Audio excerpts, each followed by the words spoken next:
স্বাস্থ্যকর বলে পরিচিত বেশ কিছু খাবার আসলে হার্টের রোগীদের জন্য ঝুঁকিপূর্ণ হতে পারে, এমনটাই জানিয়েছেন কার্ডিওলজিস্ট দিমিত্রি ইয়ারানোভ।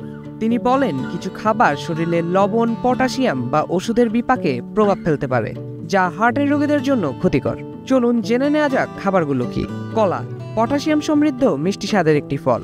এই ফল কিডনি দুর্বলতা বা পটাশিয়াম স্পেয়ারিং ওষুধ গ্রহণকারীদের জন্য বিপদ ডেকে আনতে পারে। অতিরিক্ত পটাশিয়াম হৃদযন্ত্রের ওপর চাপ তৈরি করে, যা হৃৎপিণ্ডের জন্য ক্ষতির কারণ হতে পারে। 2. পালং শাক ভিটামিন, ফাইবার এবং খনিজ পদার্থে সমৃদ্ধ একটি খাবার, যা সাধারণত একটি সুপারফুড হিসেবে পরিচিত। এতে থাকা বেশ পরিমাণ পটাশিয়াম ও ভিটামিন কে ওয়ারফারিন গ্রহণকারীদের ওষুধের মাত্রায় প্রভাব ফেলে, বাড়াতে পারে রক্তপাত বা জমাট বাঁধার ঝুঁকি। 3. জাম্বুরা অ্যান্টিঅক্সিডেন্ট এবং ভিটামিন সি সমৃদ্ধ একটি ফল। এতে থাকা ফুরানোকুমারিন অনেক কার্ডিয়াক ওষুধের বিপাক প্রক্রিয়া ব্যাহত করে, ফলে বাড়তে পারে ওষুধের পার্শ্ব প্রতিক্রিয়া ও বিষাক্ততা। 4.